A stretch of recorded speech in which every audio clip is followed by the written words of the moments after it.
Hello friends, this is our number.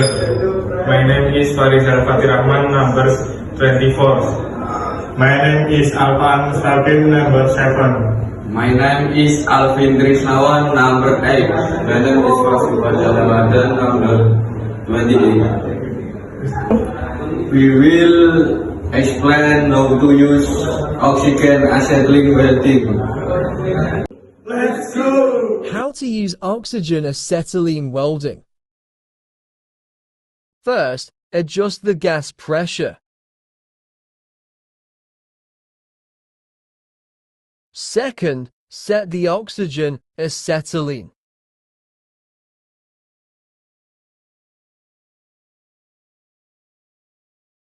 Third,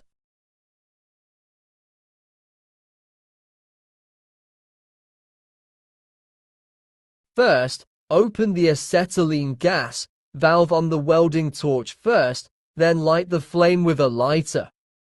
Second, open the oxygen gas valve on the welding torch and adjust the pressure until the desired flame is formed. Adjust the welding flame. A good flame is a neutral flame, not too red or too blue. Next, direct the flame at the part to be welded and wait for the metal to melt. Then, insert the welding rod into the molten metal and move the welding torch to form the desired connection.